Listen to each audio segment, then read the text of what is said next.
Magandang gabi sa'yo, Maribel. Magandang gabi naman, Luis. Tuloy ka. Salamat. Siya nga pala. Nagdala ako ng isang basket na prutas. Sari-sari yan. Para sa inyo ng Ate Lilia mo. Salamat. Maupo ka muna dyan at dadalhin ko lang sa kusina mga prutas na to. May kumakatok ulit ah. May isa ka pa yatang bisita. Wala akong alam na darating at dadalaw sa akin maliban sa'yo. Ate, pakibuksan naman ang pintuan. Ako na lang magbubukas. Oh! Aswang! May aswang dito! Ate Lilia! Takbo na! Isara mo ang pintuan para hindi siya makapasok, Luis. Nakapasok na siya at nasagpang na niya sa Ate Lilia! Tulungan mo nga ate ko, Luis! Nakagat na siya ng aswang! Tulungan mo siya! Paano ko siya tutulungan? Hindi ko nga alam kung paano labanan ng mga aswang. Napakaduwag mo pala! Susumiksik ka pa dito sa lipuran ko! Walang hiya kang aswang ka! Maawa ka sa ate ko!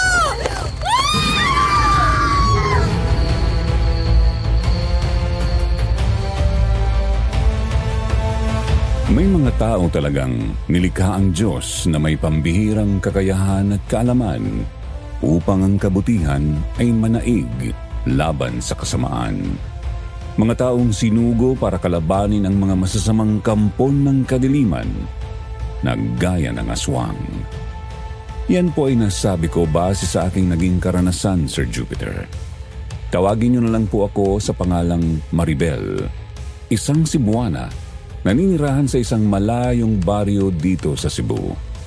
Hindi ko na lang po babanggitin ang mismong baryo namin para na rin sa kapakanan ng mga taong nasangkot sa aking kwento.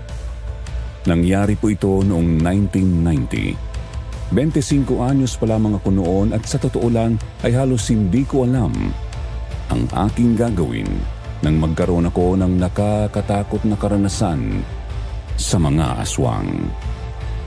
Gusto ko rin pong i-share sa inyo ang aking kwento dahil nainganyo ako na minsang mapakinggan ko ang mga kwentong katatakutan dito sa inyong channel.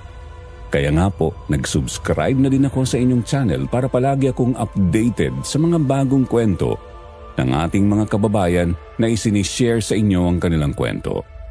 Kaya bago po ako magpatuloy sa mga giliw pong nakikinig kung mayroon kayong karanasang kagaya nito, share nyo na po dito.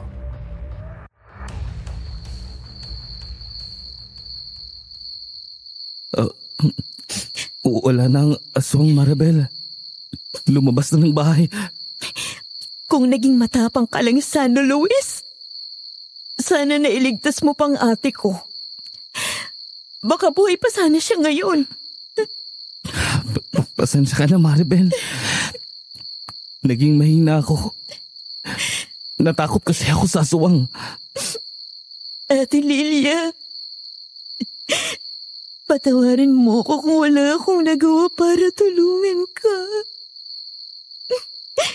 Hindi ko kasi alam kung paano ba pipigilan ang walang hiyang aswang na yun. Mga kapitbahay! Tulungan niyo kami! Sinalakay kami ng aswang! Nang marinig ng aming mga kapitbahay ang malakas na sigaw ni Luis ay kaagad na nagpuntahan sa amin at nang makita nga ang kalagayan ng aking kapatid ay kaagad kaming tinulungan. Kaya nga lang ay wala na talagang buhay ang aking kapatid. Kaya dinala na namin sa punerarya.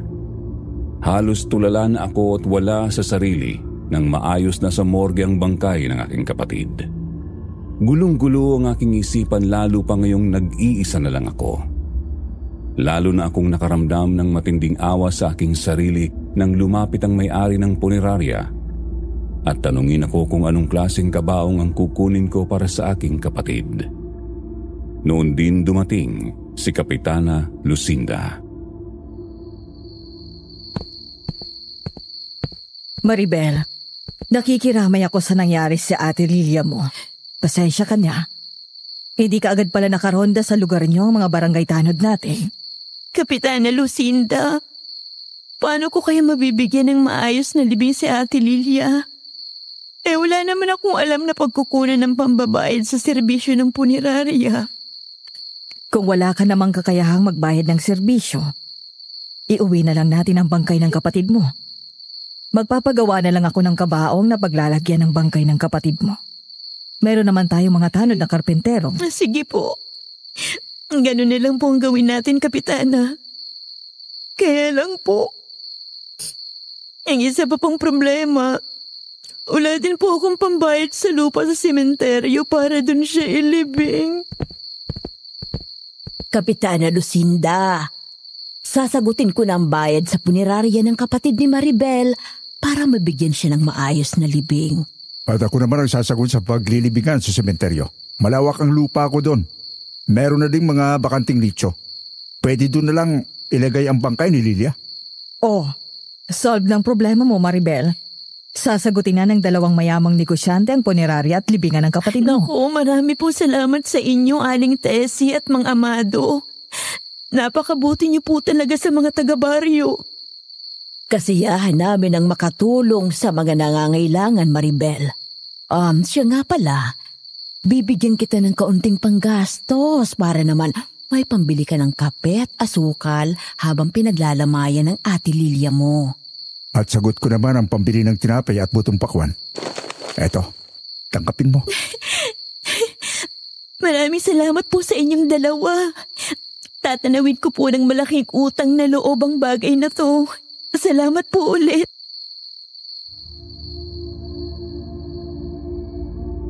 Kinausap at binayaran nga ni Aling Tessie ang may-ari ng punerarya kaya binigyan niya ng kabaong ang aking kapatid. Tapos ay isinakay sa karo at nagbiyahe na kami pabalik sa aming baryo. Nang dumating kami sa amin ay inayos na ng aking mga kapitbahay ang aming bahay kaya inilagay na roon ang kabaong ni Ate Lilia. Naglagay na din sila ng lona sa harapan ng aming bahay. Ang mga tanod naman sa aming baryo ay kumuha ng mga lamesa at upuan sa aming barangay para gamitin doon. Ang ibinigay na pera ni na Aling Tessie at Mang Amado ay ginamit ko pang bili ng kape, asukal at tinapay. Mababait din ang mga kapitbahay namin. Mayroong nagdala ng bigas at mga manok. Maribel, itong alaga kong baboy, kakatayin ko na lang din para may makain ng mga tao rito habang nakaburo lang ate mo. Huwag na, Luis. Alaga mo yan. Malaking halaga din yan kapag nabenta mo. Huwag ka nang tumanggi, Maribel. Sa ganitong paraan man lang ay makabawi ako sa nangyari sa Ate Lilia mo. Kahit ilang baboy pang katayin mo, hindi na maibabalik ang buhay ng kapatid ko. Kahit anong gawin mo, hindi mo na maitatago sa akin ang karuwagan mo. Pakiusap, Luis. Huwag mo nang dagdagan pa ang sama ng loob ko sa iyo. Maribel, alam mo naman na mabangis ang aswang na nangangatok sa mga bahay. Talagang desperado silang makapasok at pumatay ng mga biktima. Pero kung matapang ka, magagawa mong tulungan ng kapatid ko. Hindi mo man lang sinubukang lumaban.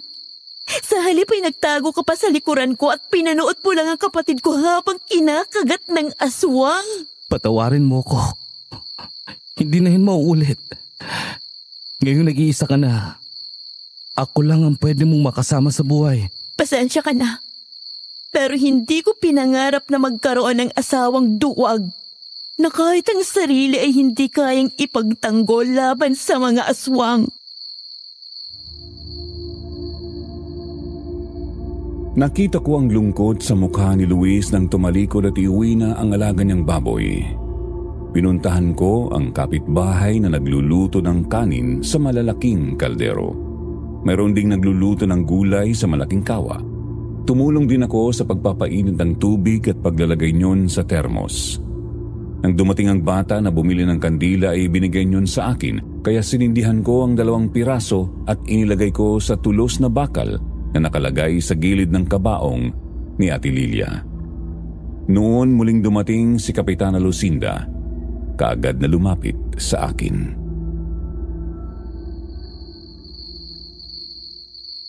Ilang araw mo pa balak paglamayan ng Ate Lilia mo? Mga 3 araw lang po, Kapitana Lucinda.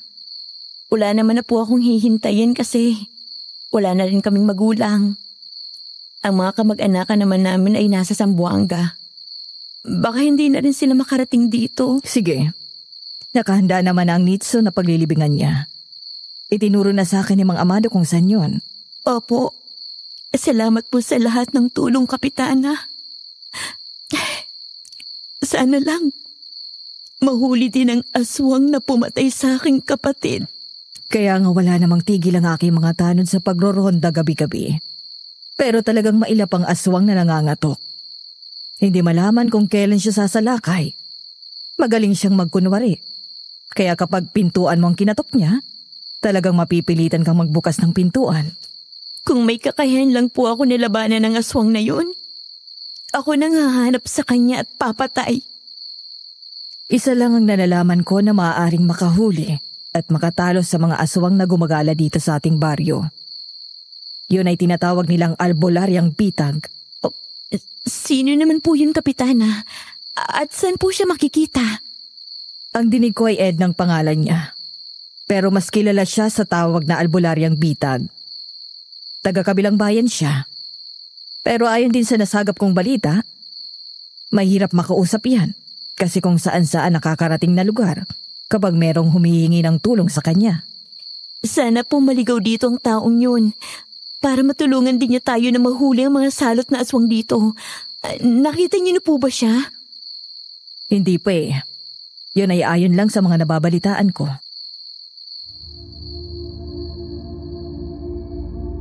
Naputol ang pag-uusap namin ni Kapitana Lucinda nang dumating si Aling Tessie. Nang pumarada ang kanyang kotse sa tapat ng aming bahay ay bumaba siya at kaagad namin siyang sinalubong. Kasama ni Aling Tessie ang asawa niyang si Mang Ruel. Dala niyo ng 2 malaking lata ng assorted biscuit.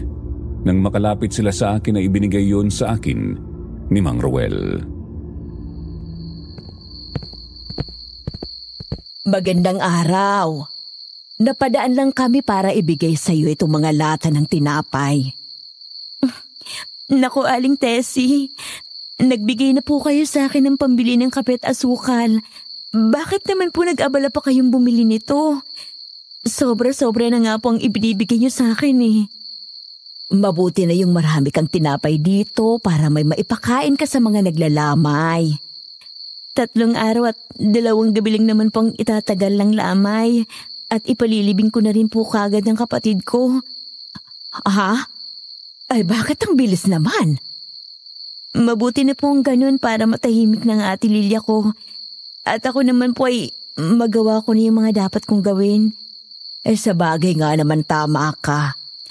Alam ko naman dito sa ating lugar. Kapag sumapit na ang dilim, may kailangan ng doble ingat. Dahil sa aswang na nangangatok. Kaya nga mga tanod naman natin ay hindi tumitigil sa pagroronda.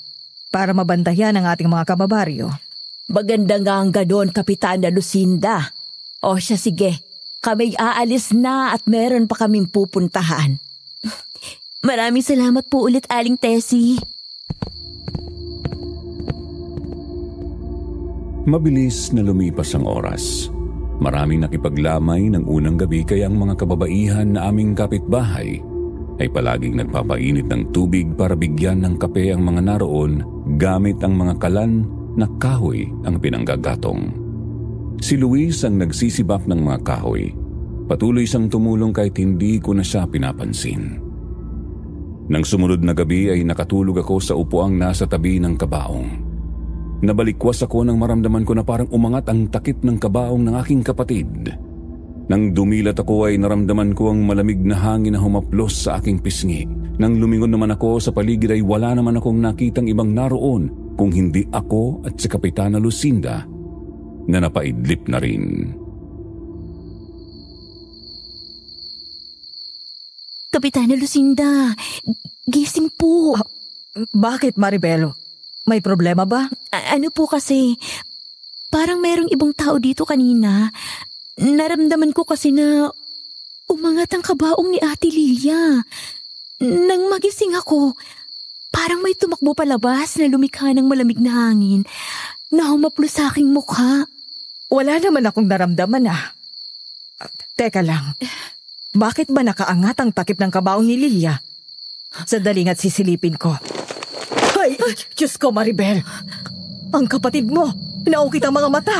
Kapitana Lucinda, ibig bang sabihin, aswang yung naramdaman ko na galing dito kanina? Sigurado yun, Maribel. Aswang na balbal ang galing dito. Aswang na balbal? Oo. Sila yung mga aswang na paboritong kainin ay mga patay na tao. Una nilang kinakain ng utak. Yun ang dahilan kaya butas sa mga mata ng kapatid mo. Kung ganun, dalawang klase pala ng aswang ang gumagala dito sa atin. Isang balbal na kumakain ng patay at isang aswang na nangangatok para mambiktima. Anong problema, Kapitana Lucinda? May napansin ba kayo na taong pumasok dito? Wala akong napansin, Kapitana Lucinda. Ang naramdaman ko lang ay malakas at malamig na hangin na saglit na dumaan. Yun ang naramdaman ko, Kapitana. Maaaring yun nga ang balbal. Napabuntong hininga na lang ako ng muling naupo. Lalong nadagdagan ng galit ko sa mga aswang. Patay na ang kapatid ko pero ayaw pa rin nilang tigilan. Kaya sa halip na 3 gabi ay pinasya ko na ilibing na siya sa 2nd araw pa lang. Dinala na namin siya sa sementeryo. Bago namin ipasok sa loob ng nicho ang kanyang kabaong ay muli kong pinabuksan ang takip ng kabaong para makita siya sa huling sandali.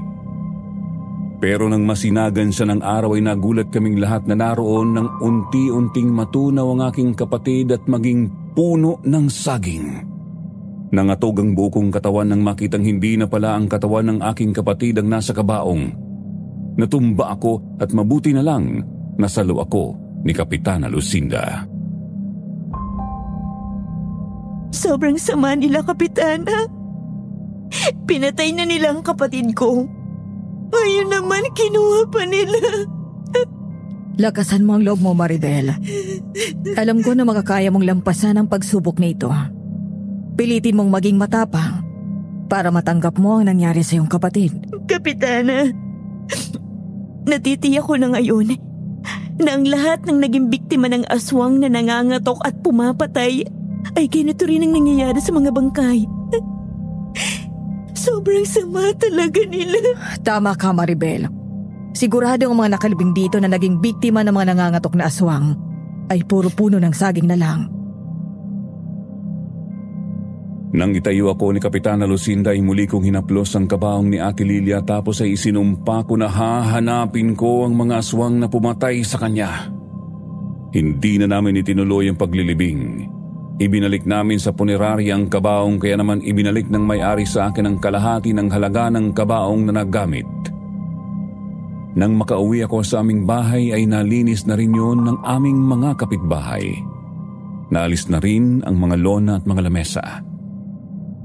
Nang mabilang ko ang natirang pera ay nabuo ang aking pasya na umalis pansamantala sa aming baryo at hanapin si Aling Edna o mas kilala sa tawag na Albularyang Bitag. Habang nag-aabang ako ng masasakyan sa kalsada, dumating si Luis.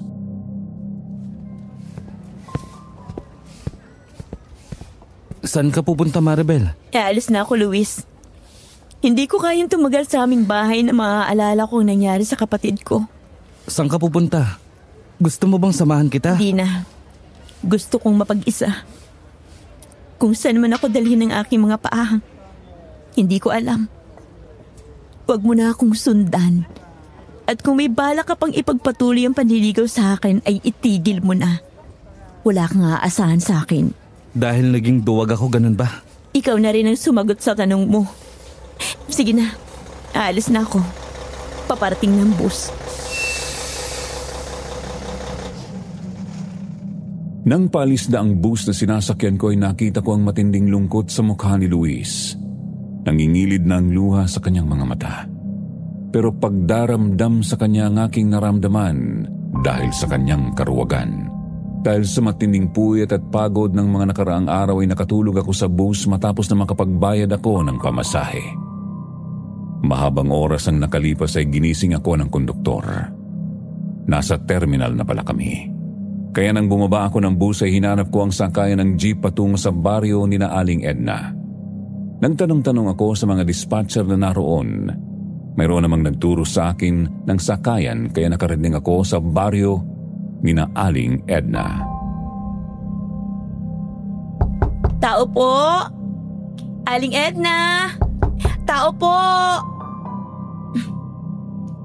Saradong-sarado ang bahay niya. Mukhang wala namang tao dito. Aling Edna! Tao po! Nang mayroong magdaan na isang babae ay sinabi niya sa akin na wala roon si Aling Edna. Ilang araw na yung umalis at hindi niya alam kung kailan babalik. Pero desperado talaga akong makita at makilala siya kaya naghintay ako sa kanyang pagbabalik. Mayroong maliit na kubo sa tabi ng bahay ni Aling Edna. Doon ako namalagi ng isang araw at isang gabi hanggang isang umaga.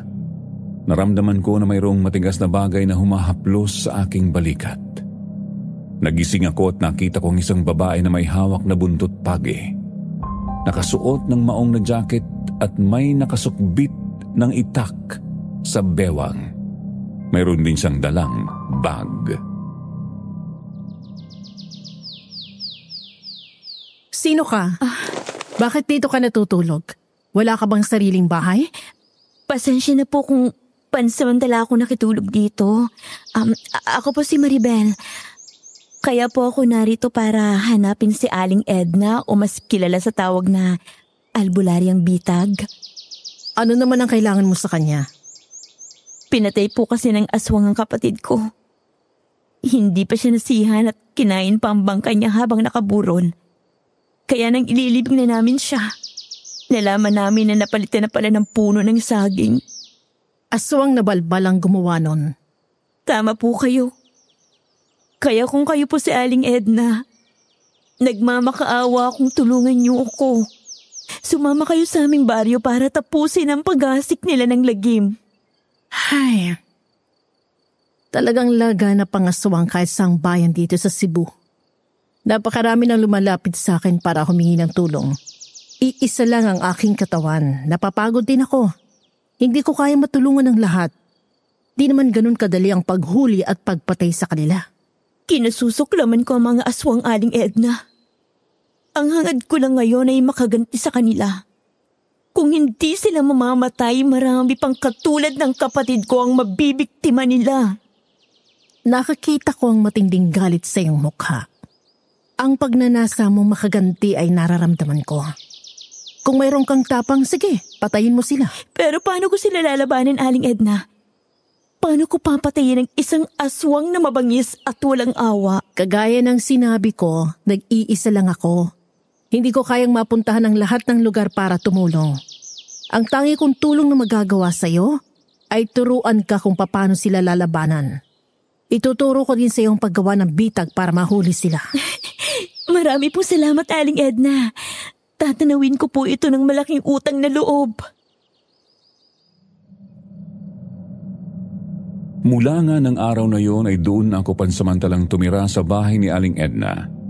Sinimulan na rin niya akong sanayin. Una ay gusto niyang maging malakas ang aking katawan kaya tuwing umaga ay umaahon ako ng 10 beses sa burol na malapit lang sa kanyang bahay. Sa mga unang pagtatangka ko ay talagang sobrang hirap na naramdaman ko. Hindi ko pa natatapos ang 3 pag-ahon ay pagod na ako. Nanlulumo akong napaupo sa lupa. Hingal na hingal.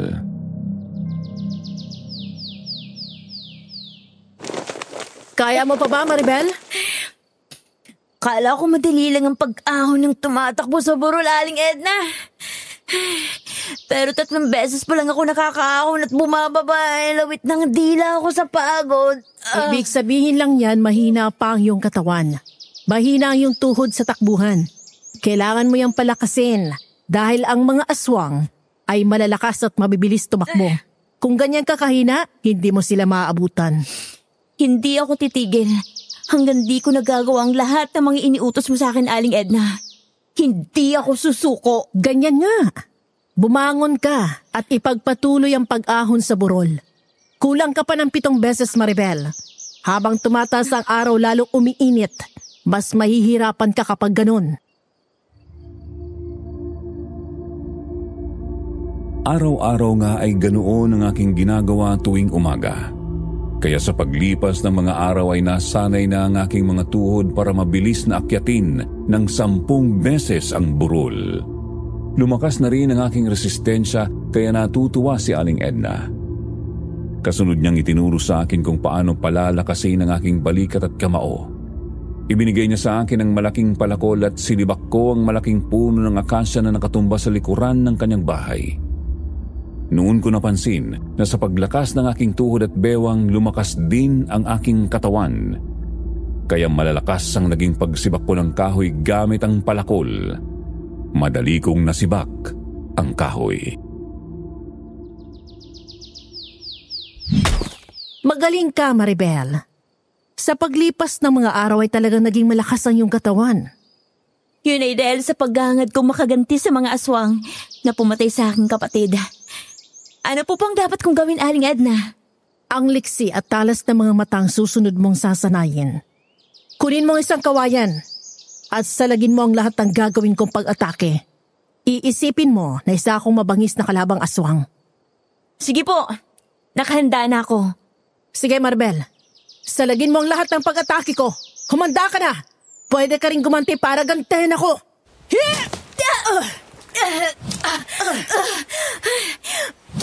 Magaling ka talaga, Aling Edna. Sobrang bilis mo. Kahit anong pag-atake ko ay nagagawa mong salagin. Ganyan ang mga aswang, Maribel. Kaya kailangan maging mas magaling tayo kaysa sa kanila. Kaya kailangan mo pang magsanay. Tuturuan din kita ng paggawa ng mga bitag laban sa kanila. Marami pong salamat, Aling Edna. Pero kapag huling pagsasanay, may hayop ako ipahuhuli sa iyo. Pero dahil mabangis yun, pwede mo na rin siyang patayin. Ang mahalaga sa akin, magawa mo't malampasan ang huli mong pagsubok. Anong klaseng hayop po ba yun? Malaking asong ulol daw yun na nakawala, sabi ng isa kong kakilalang pumunta rito. Kaya pupunta tayo sa kanila. At tutulungan natin sila na hulihin yon, kung kaya pang hulihin. Kung hindi naman, patayin na lang. Para wala nang makagat pang inosenteng tao. Sumang-ayon naman ako sa sinabi ni Aling Edna. Binigyan niya ako ng isang mahabang itak. Isang patalim at tanikalang may nakalagay na magkakadikit na 3 malaking sima sa pinakadulo niyon. 5:00 na ng hapon nang dumating kami sa kakilala ni Aling Edna na humingi ng kanyang tulong. Kaagad kaming pumasok sa loob ng bahay at nagkape. Nalaman ko na ang isang babae doon ay 7 buwang buntis. Anak siya ni Aling Epifania. Tahimik kaming naghintay doon hanggang sa tuluyang kumalat ang dilim. Mahabang oras na ang nakaraan ay hindi pa rin kami lumalabas ng bahay kaya nagtataka na ako kay Aling Edna. Aling Edna, nasan po yung aso na huhulihin ko? Wala pa, Maribel. Maghintay ka lang. Dahil ayon dito kay Epifania ay tuwing 11:00 ng gabi kung pumunta rito ang asong yon. Kaya maghintay ka lang, darating din yon. Aling Edna, naririnig yung magmalakas na alulong ng aso. Baka yun ang hinihintay natin. Sa palagay ko'y tama ka. Sige na, lumabas ka na ng bahay. Humanap ka muna ng pagtataguan mo. Baka kasi hindi lumapit kapag nakita ka. Mag-iingat ka ha. Talagang mabangis ang aso na yon. Opo, Aling Edna. Marahan nga akong lumabas ng bahay. Kalat na ang dilim ng pagkakataong yun pero maliwanag ang sikat ng bilog na buwan kaya naaaninag ko ng malinaw ang paligid.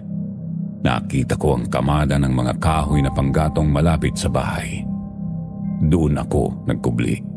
Nakita ko na mayroong sako doon kaya itinakip ko iyon sa aking sarili habang nakasilip ako at natatanaw ang pintuan at bintana ng bahay. Iisa lang ang nasa isipan ko ng pagkakataong yun. Ang malampasan ng huling pagsubok na ibinigay ni Aling Edna. Makalipas nga ang ilang sandali ay nakita ko na mayroong malaking aso ang dumating. Ang bilis niya. Tumayo siya sa harapan ng bintana ng bahay at saglit na tumanaw doon. Di nagtagal ay umikot siya sa paligid ng bahay tapos ay muling tumigil sa pintuan. Waring sinisilip niya sa siwang ang babaeng buntis sa loob ng bahay. Ito ng pagkakataon ko para hulihin ka. Hindi ka na makakawala sa tanika lang ito na may sima. Ayos! Magaling palang tanika lang to eh. Huli ka ngayon sa leeg. Hindi ka na makakatakbo. Teka. Napakalakas pala ng asong to. Talagang malakas ang aso na yan, Maribel. Ngayong nahuli mo na siya ng tanikala at nakabaon ng sima sa kanyang lieg. Huwag mo na siyang hayaang makawala pa. Hindi ko na talaga siya pakakawalan, Aling Edna. Kahit malakas siya, kaya ko siyang sabayan. Sayang na lang yung pagsasanay ko kung isang aso lang ay hindi ko kayang pigilan. Ganyan nga. Ang lakas mo pala. Nabuhat mong malaking asot na ibalibag. Matigas talaga ulo niyan. Hindi na yan mapapaamo ng kaibigan ko, kaya tapusin mo na, Maribel. Kesa makagat ka pa. Sige, Aling Edna. Kung yan ang gusto mo, tatapusin ko ng walang hiyang to gamit ang malaking itak na to. Humanda ka ngayon sa akin.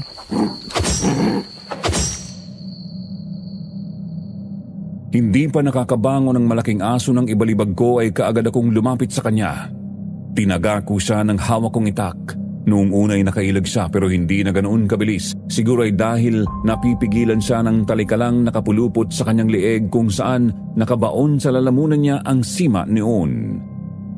Kaya nang muli akong sumugod ay ang mga paa niya ang pinuntirya ko. Nang tamaan ng isang paa ay nasugatan yon ng malubha. Napilayan siya kaya mas naging madali na para sa akin ang sumunod na pag-atake. Hindi na nga nakaiwas ang malaking asong itim hanggang sa masaksak ko siya sa dibdib. Walang buhay na bumagsak yun. Pero laking gulat ko nang magbago ang anyo nito. Aling Edna, itong malaking aso, aswang yata to. Tama ka. Isang aswang nga ang pinatay mo. Siya ang salot na pabalik-balik dito para pagtangka ang biktimahin ang anak na buntis ni Epifania. Bakit niyo naman sinabi na aswang palang kakalabanin ko? Naisip ko kasi na baka umatras ka sa huling pagsubok kapag sinabi ko sa iyong totoo. Pero magaling ka. Buo ang iyong loob. Mabuti na lang at tumalab sa kanyang itak na to. Lahat ng mga kagamitang ibinigay ko sa iyo, benditado Maribel. Kahit sinong kampo ng kadiliman ay hindi makakaligtas dyan. Hindi naman ako matatakot. Kahit malaman ko ng huling pagsubok ay ang pagpatay sa aswang, Aling Edna. Dahil ang totoo, gusto ko nang masubukan ang aking natutunan sa'yo. Mabuti naman kung ganon. Mula ngayon isasama na kita sa bawat lakad ko para lalo ka pang masanay. Tuturuan kita ng iba ko pang nalalaman. Palagay ko magiging mahusay kang albularya. Sige po, Aling Edna. Maraming salamat po. Aalis na kami, Pepanya. Wala ka na dapat ipag-alala sa anak mo. Wala na ang maligalig na aswang. Labis na nagpasalamat si Aling Epifania sa amin. Nang makabalik na kami ni Aling Edna sa kanyang bahay ay sinimulan naman niya ang pagtuturo sa akin ng mga gawain ng isang albularya. Akala ko ay mas madali yon. Mas mahirap pala ang maging albularya. Kung ang isang manunugis ng aswang ay liksi at lakas ng katawan ang kailangan, ang isang albularya naman ay lakas ng isipan at espiritual na kakayahan ang dapat sanayin para maging malakas. Maraming araw din ang ginugol ni Aling Edna para turuan ako. Mula sa pagtatawas hanggang sa pagkakalas ng sumpa ng mangkukulam sa biktima at mahuli siya sa pamamagitan ng mga orasyon. Araw at gabi akong nagsanay at makalipas ang ilang linggo ay natutunan ko rin lahat ng mga itinuro ni Aling Edna. Kaya nasabi niya na isa na rin akong albularya. Maribel, sa palagay ko ay naituro ko na siyang lahat ng tungkol sa gawain ng isang albularya. Ang paggawa na lang ng mga bitag ang ituturo ko sa iyo. At kapag natutunan mo yon, pwede ka na lumakad mag-isa. Lahat po ng natutunan ko ay utang na loob ko sa inyo, Aling Edna. Kaya naman palagi rin akong nakahanda kung ano man ang magagawa kong tulong sa inyo para makaganti naman ako ng malaking utang na loob. Salamat. Mabilis lang ang panahon. Darating ang araw na hihina na rin ako. Isang karangalan ko na magkaroon ng isang taong kagaya mo na naturuan ko na pwede magpatuloy ng aking mga ginagawa. Sige po. Nakahanda po akong tumulong sa inyo dito bago ako umuwi sa aking lugar. Sige, mapapadali ang paghuli natin sa kanila ngayon, dalawa na tayo. Bukas nga pala ilalakad tayo. Makikipag-usap kay Kapitan Zenon para mahuli na rin ang aswang na gumagala sa kanilang lugar.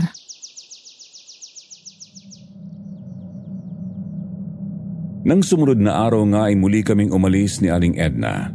Nagpunta kami sa lugar ni na Kapitan Zenon.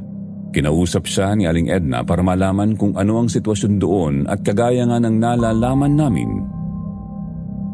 Ang mga buntis at mga may sakit ang madalas na gustong biktimahin ng aswang. Kaya ang bahay ng buntis na si Rosie ang aming pinuntahan. Nakita namin na yari pala sa kawayan at pawid ang bahay niyon. Meron ding silong ang bahay kung saan walang bakod ang paligid kaya nang masilip yun ni Aling Edna ay kaagad siyang pumasok doon at naglagay ng mga bitag. Malalaking kawil o sima na ginagamit sa panghuhuli ng malalaking isdang isinabit sa silong ni Aling Edna. Mahigit 10 piraso yun. Naglagay din siya ng bitag sa paligid ng bahay. Mga sibat na kawayan naman yun.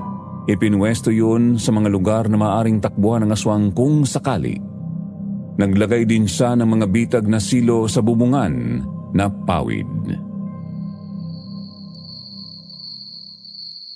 Kaya po pala kayo tinawag na albularyong bitag? Kasi ang galing niyong maglagay ng mga bitag, Aling Edna. Matatalino tuso ang mga aswang, Maribel. Para sila mga magnanakaw na hindi natin alam kung kailan sasalakay. Kaya kailangan ng mga bitag. Kung ganoon, kahit pala 2 aswang ang sabay na sumalakay, makakaya niyong sabayan. Katulong ang mga bitag na yan. Pansamantala lang sila mapipigilan ng mga bitag. Kaya kailangan pa rin natin maging mabilis para salakayin sila, para hindi sila makawala. Tatandaan ko po ang lahat ng yan, Aling Edna. Ganyan din ang gagawin ko sa aswang na nangangatok ng bahay sa aming lugar. Matapos nga na mailagay ni Aling Edna ang mga bitag ay doon kami nakituloy sa isang bahay katabi lang ng bahay ni na Rosie. Mag-asawang matanda lang ang nakatira doon. Pinatuloy naman kami nang malaman ang aming gagawin. Napansin ko agad na masyadong tahimik ang mag-asawang matanda. Sinabing magpapahinga lang muna sila kasi napagod sa maghapong pagtatrabaho sa bukid. Nang kumalat na ang dilim, pumwesto kami sa bintana at pintuan ng bahay. Madalas kaming sumisilip sa siwang yun para tanawin ang paligid ng bahay ni Rosie. Mahabang oras ang lumipas, nakakaramdam na kami ng antok. Lampas 12:00 na yun ng gabi. Umuwi na tayo. Sa palagay ko hindi sasalakay ngayon ng mga aswang. Mag-uumaga na eh. Anong gagawin natin, Aling Edna? Uuwi na tayo. Hintay mo lang ako. Aalisin ko mga inilagay kong bitag sa paligid. Sige po. Dito lang muna ako at magpapahinga. Sige, babalik agad ako. Tutulungan ako kita para mas madali. Inaantok na nga din ako eh.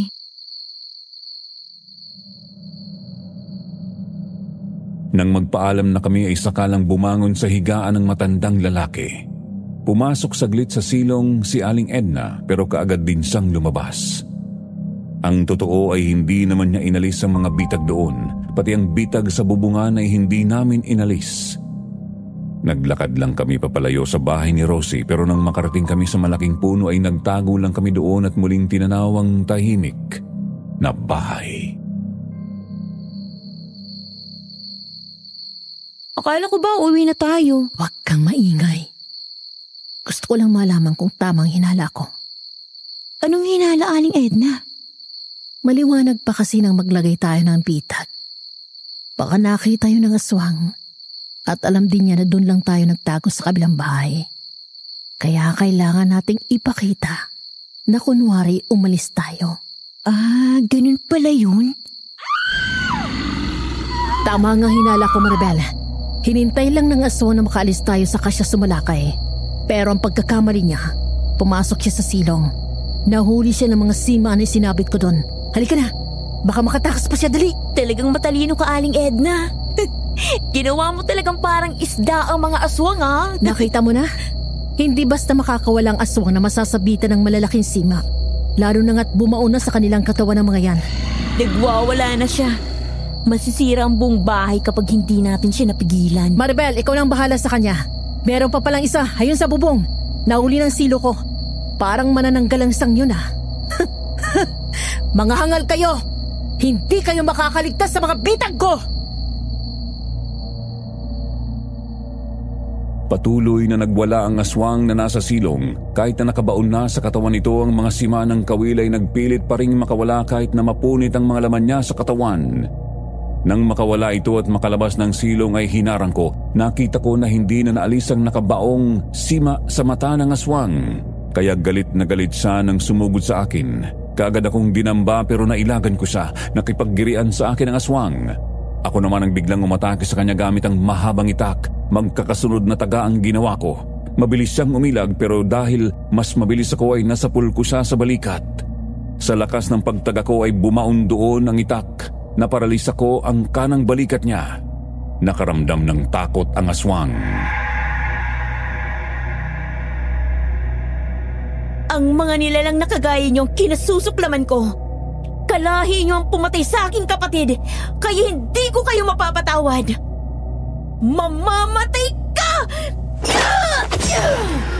Mahina na ang isang yan, Maribel. Tapusin mo na siya habang merong pagkakataon pa. Ako nang bahala dito, Aling Edna. Mag-iingat ka dyan. Aba, teka ha. Gusto mo pang tumakas na loko ka ha? Maribel! Huwag mo siya kaya makatakas! Mas malupit na kamatayan ang naghihintay sa kanya, Aling Edna. Doon siya tumakbo sa bitag mo! Hindi ka dapat maging kumpiyansa hanggat hindi mo nakikita ang kanyang bangkay. Sundan mo siya! Oo, Aling Edna. Pasensya ka na.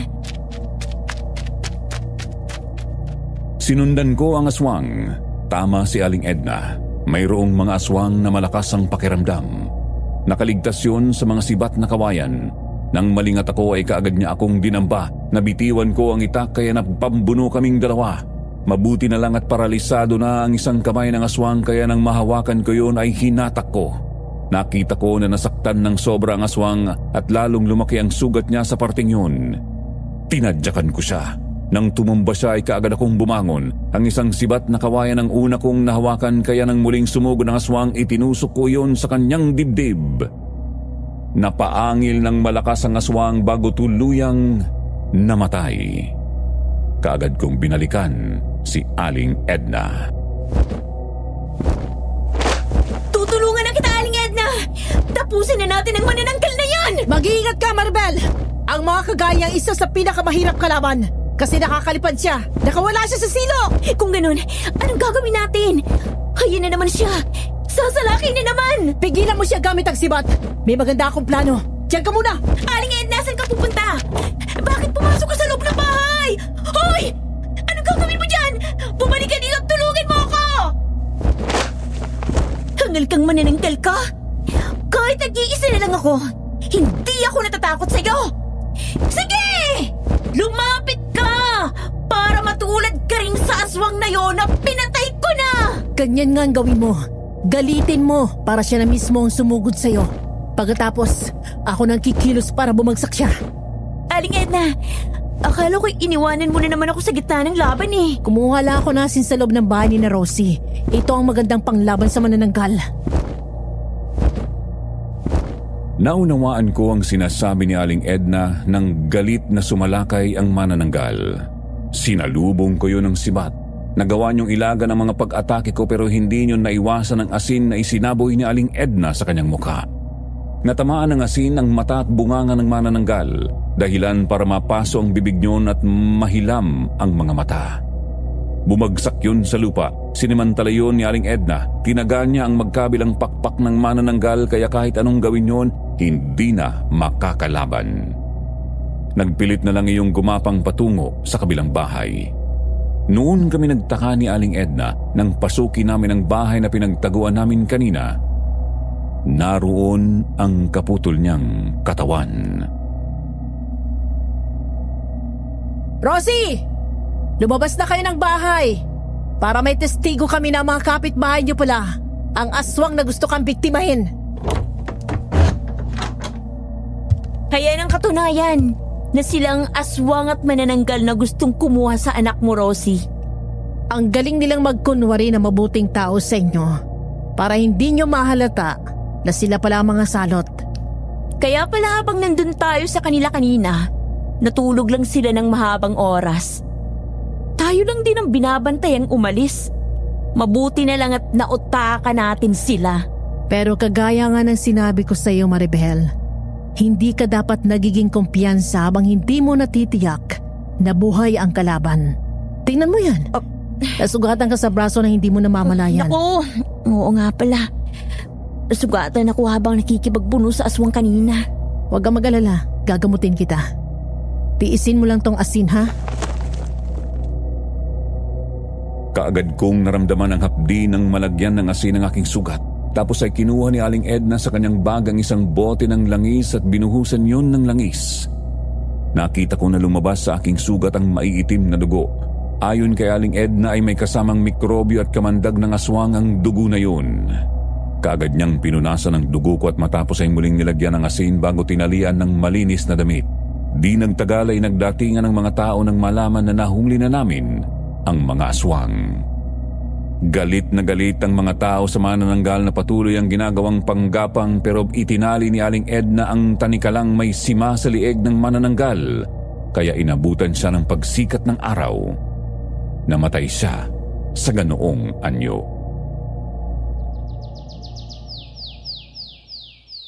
Uwi na tayo, Maribel. Napagod na ako, tinaantok eh.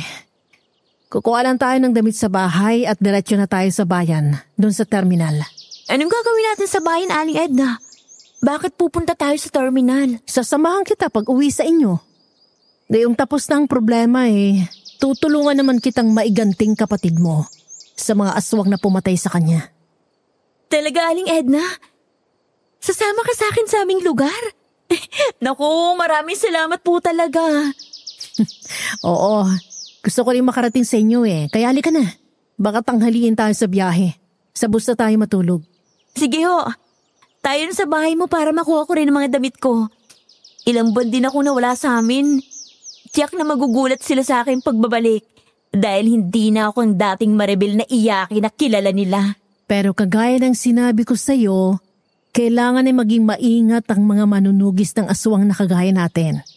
Kasi hindi natin kabisado ang bawat kalaban kung gaano sila kalakas. Huwag masyadong kumpiyansa.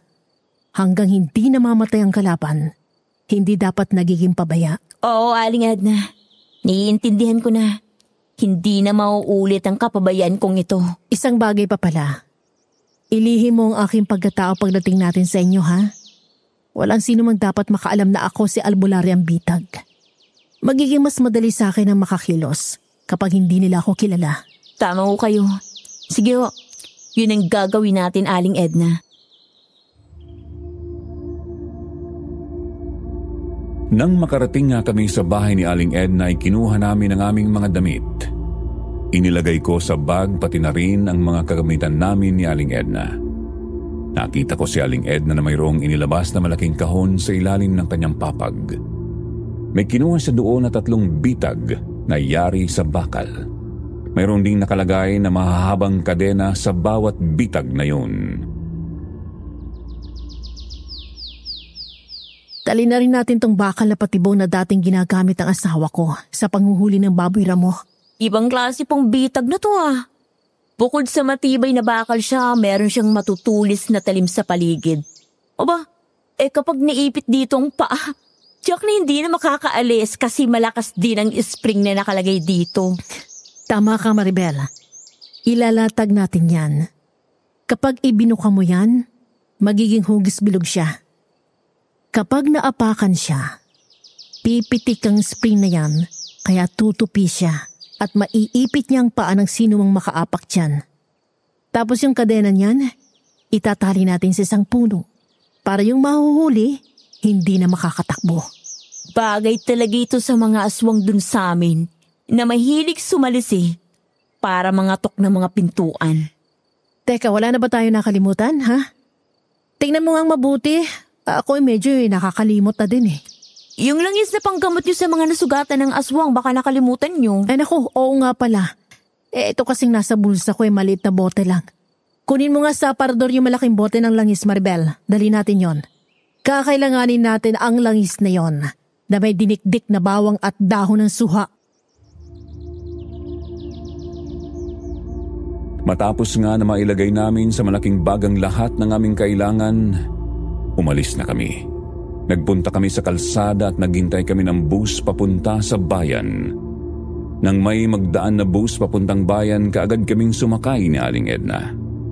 Pagkaupo namin sa dulong bahagi ng bus ay kaagad nakatulog si Aling Edna, pero ako kahit puyat at pagod ay ayaw akong dalawin ng antok.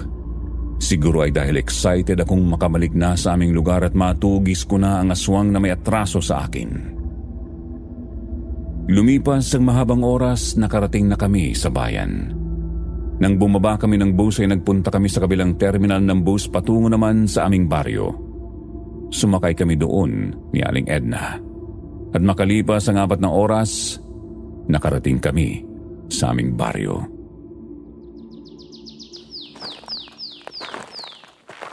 Ito na ba ang baryo niyo, Maribel? Maganda naman pala. Ito na nga, Aling Edna. Kung titingnan mo, talagang maganda ang aming baryo. Iisipin na makakakita na tahimik dito. Pero ang totoo, maraming misteryo ang nangyayari sa lugar na to, lalo na pagsapit ng gabi.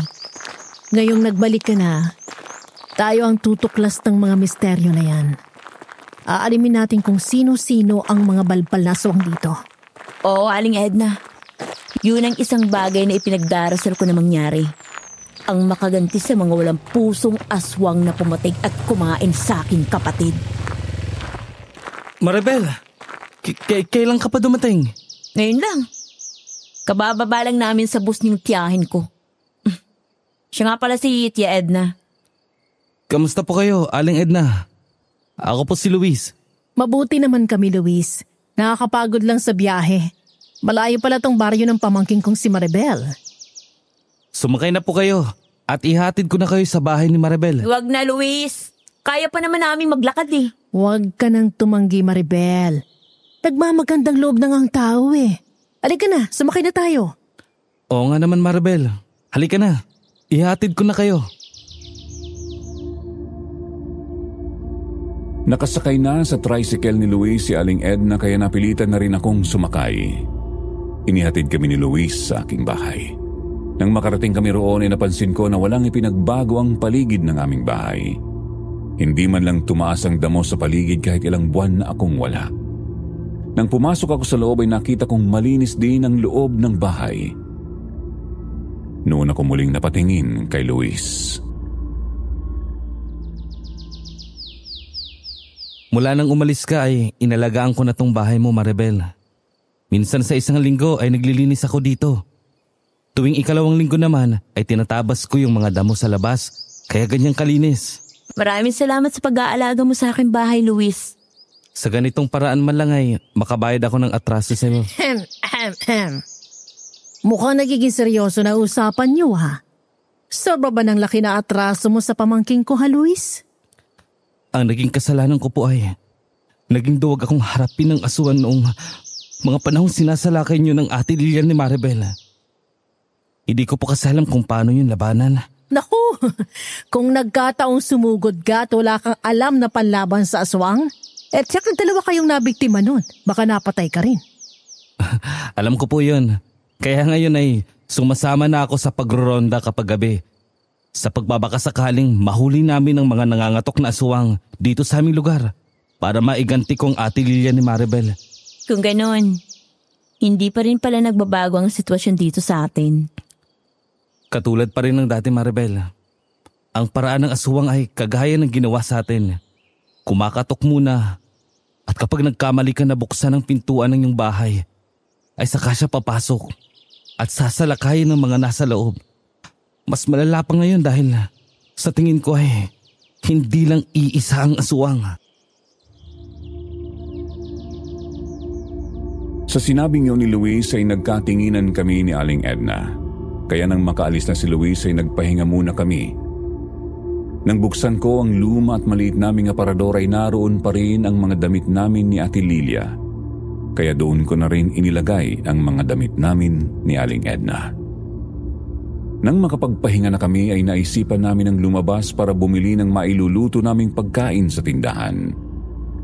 Kagaya ng nakaugalian na namin ni Aling Edna, palagi kaming may dalang sandata na nakasuksok sa aming mga bewang, gaya ng benditadong patalimatang tanikalang may sima. Sabi ni Aling Edna sa akin ay gusto rin kasi niyang makabisado ang aming lugar. Mapag-aralan ang mga daanan na maaring takbuhan ng aswang kung sakaling makaharap na namin, kaya nag-ikot-ikot kami. Nang mapadaan kami sa plaza ay naroon sina Kapitana Lucinda. Nagulat siya at natuwa nang makita ako. Aba, Maribel, kailan ka ba dumating? Ilang buwan kang nawala. Saan ka ba nagpunta? Kadarating ko lang po, Kapitana Lucinda. Nagbakasyon po muna ako sa tiyahin ko para malaman nilang nangyari sa kapatid ko.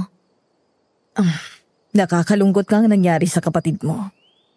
Pero alam mo ba na meron pang mga sumunod sa kanya na nabiktima ng nangangatok na aswang? Bakit naman po kasi nagbubukas pa sila ng pintuan kung alam naman nila na kapag may kumatok ng alanganing oras ay aswang na yun? Ayon sa nalaman ko, ang aswang daw na nangangatok ay may kakayahang manggaya ng anyo ng kahit na sinong tao na gusto niyang gayahin.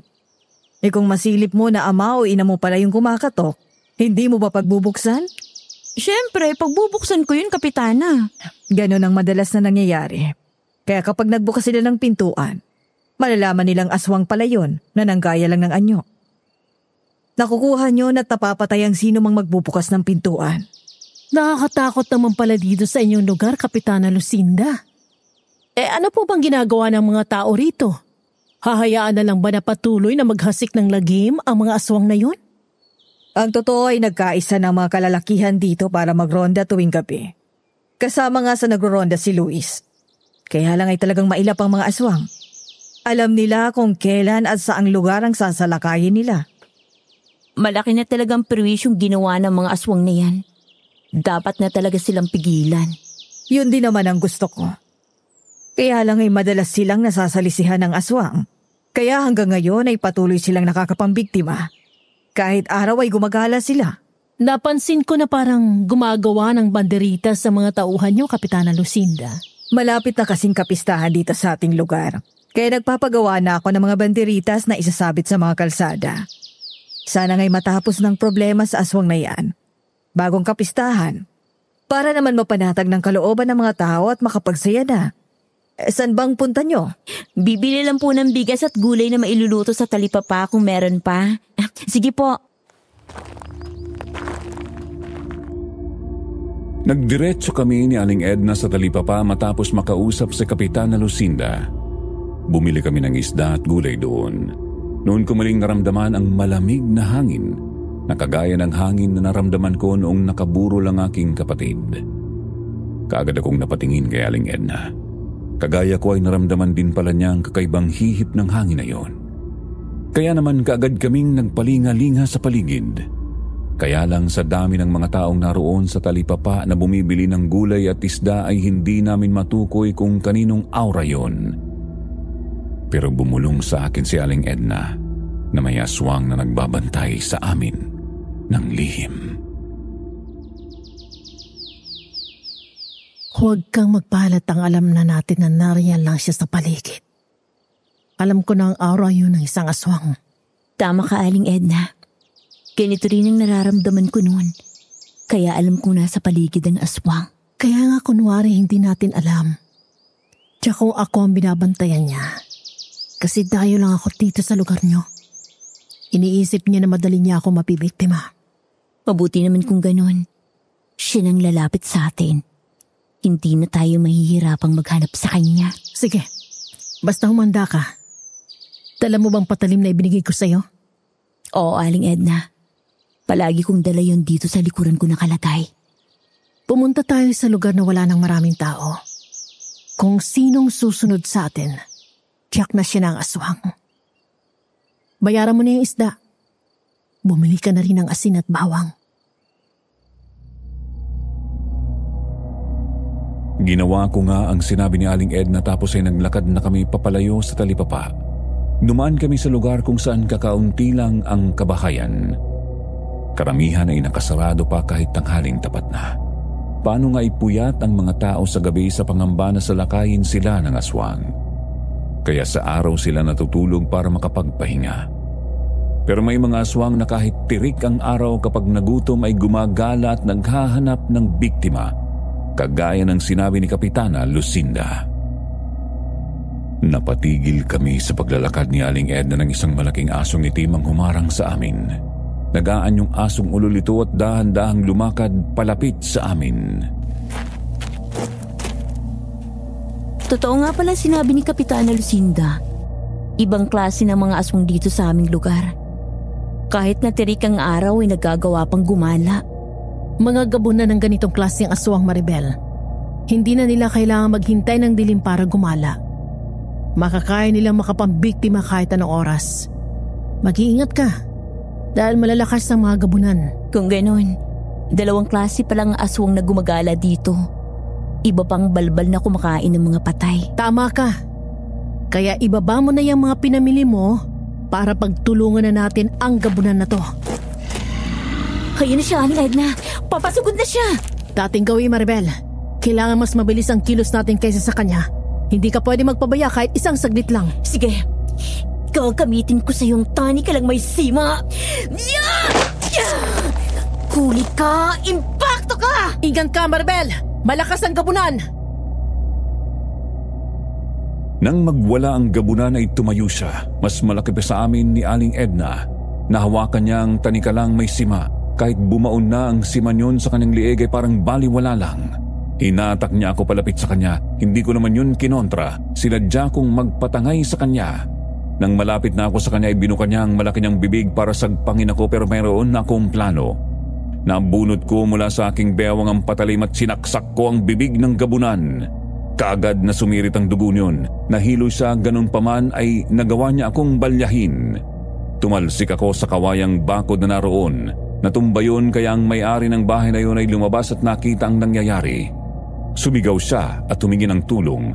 Kaagad na napaligiran ang aswang. Yari ka na ngayon, halimaw ka. Hindi ka na makakaligtas sa amin. Mga kasama! Huwag na nating hayaang magkawalang salot na to! Ayos ka lang ba, Maribel? Oo, Aling Edna. Ayos lang ako.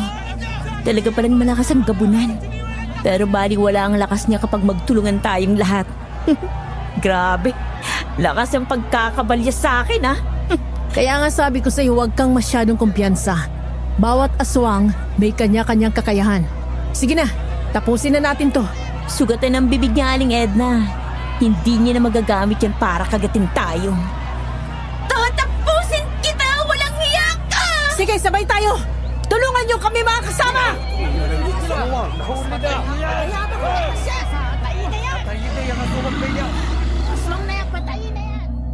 Pinagtulungan nga namin ni Aling Edna ang gabunan. Talagang malakas yun. Nang dambahin niya ako at magpambuno kami ay talagang nahirapan ako dahil sariwa pa ang sugat sa aking braso. Masakit pa yon pero dahil nasa gitna ako ng labanan ay tiniis ko ang sakit para magamit ko ang aking braso para pigilan ang 2 kamay ng gabunan. Si Aling Edna naman ay tumalon sa ibabaw ng gabunan at sa batok niyon itinarak niya ang patalim. Ilang ulit niyang sinaksak ang gabunan sa bahaging yun ng katawan bago tuluyang manghina. Nang tumayo ang gabunan ay nahulog si Aling Edna. Tumakbo pa yon ng ilang hakbang bago tuluyang bumagsak. Saka siya nilapitan ng mga nagkakagulong tao at dinala sa plaza. Doon nagdatingan ang iba pang mga tao nang malaman ang nangyari. Kayo palang nakahulit nakapatay sa aswang na ito, Maribel. Tsamba lang po yun, Kapitana Lucinda. Ang totoo po, nandun din ang mga kababaryo natin. Kaya tumulong sa amin para hindi na makatakbo ang aswang na yun. Tama si Maribel. Nako, kung kami lang dalawa hindi namin makakaya yan. Kaya maganda talaga kapag magkakaisang lahat ng mga taga rito para ang mga problema ay madaling malulutas. Ngayong wala ng salot, makakapagdaos na ng kapistahan ng maayos. Ikaw lang palang hinihintay para mahuli ang aswang na ito, Maribel. Ang tagal nitong namerwisya sa lugar natin. Hindi pa tapos, Kapitana Lucinda. May isa pa. At yon ay ang aswang na balbal. Siyang kumakain ng mga bangkay. Aling Edna, Pwede ko bang bigyan ng babala ang aswang na yun? Sige. Pero yung babala na mayroong paghamon ha, isa sa ugali ng mga aswang ang tanggapin ang anumang hamon. Kasi palagi nila yung pinagmamalaki na mas malakas sila sa mga tao. Mga kasama! Nakita niyo naman na makakaya nating gawin kapag tayo ay nagkakaisa.